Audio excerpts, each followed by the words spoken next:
Hello everyone, Storm here, and today I'll be covering another Breaking Bad What If. This time we're going to be looking at Season 2, Episode 2, and seeing what would have changed if Hank showed up a little bit earlier and was able to find Walter and Jesse during their scuffle with Tuco. So to accomplish this, let's assume Hank needed to stop for gas in Cannon after driving around for leads, but this time he had a full tank from the day before.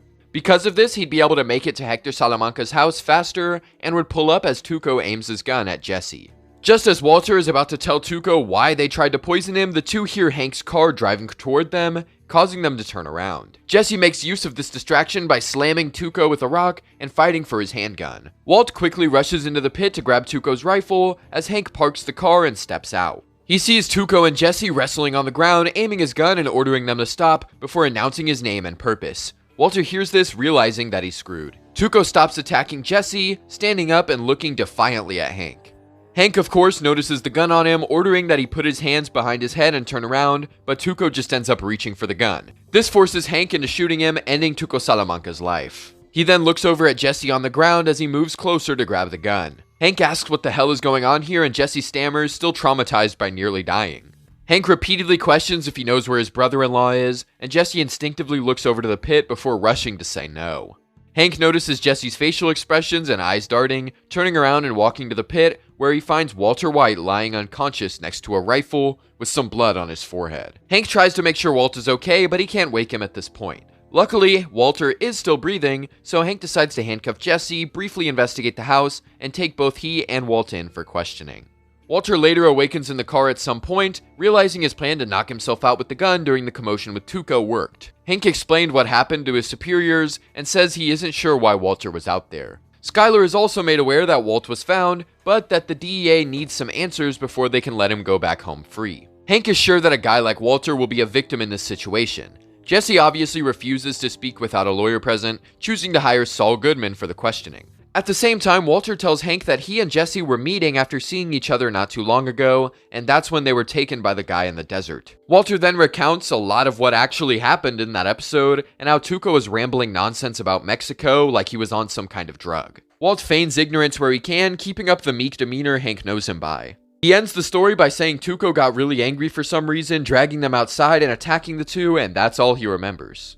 Now, some of the details are obviously questionable, like why Walter and Jesse were meeting in the first place, but Walt resolves that by admitting to Hank privately that he was buying pot from Jesse, a story Hank was already aware of because of Skyler. And it makes sense why he would try and obfuscate those details, because that's kind of shameful for him. And also, yeah, Hank is a DEA agent. Saul asks to speak with Walter too, as per Jesse's request, and Walt is able to match their stories. Sadly, this does mean Jesse takes the fall for the pot, and his physical presence makes him a prime suspect for being involved in Tuco's business. This means his house will be under siege with probable cause. Luckily, Jesse was aware of this in the show, so he passes info through Saul to get in contact with Badger, clear his basement, and get the RV to Clovis. Jesse obviously can't do it since he'll be held for more questioning. Because of this, Walter agrees to, causing lots of frustration with Skyler, as it's very confusing why Walter isn't coming home straight away after this traumatic experience. Luckily, Walt does get in contact with Badger, managing to clear out the basement of all cooking material and paying Clovis off to keep the RV. Walt then goes home, explaining the mix-up to Skyler and apologizing for getting involved with Jesse and the pot. Jesse keeps his story clean with Saul, protecting him from any real evidence that might lead to conviction.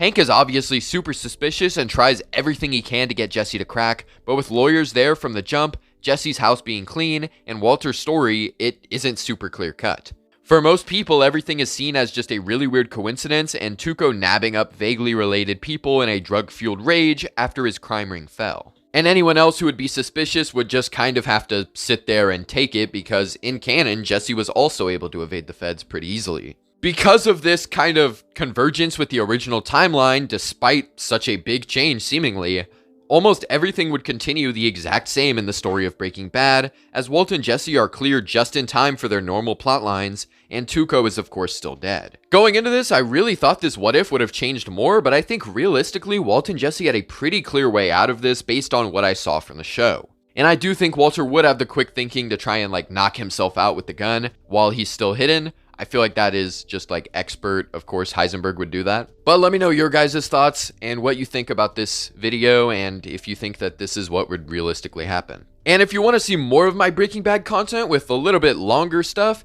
Definitely make sure you check out What If Emilio Didn't Recognize Walter in the pilot, which is a 2-part series that is like 50 minutes long total, or you can also check out my video essay on Breaking Bad and how a minor change would have made a huge difference in the narrative. As for more what ifs, I am definitely going to continue with making more Breaking Bad what ifs, and we're going to kind of go through each season. So the Emilio one was season 1, this is season 2, and next time we'll look at something from season 3.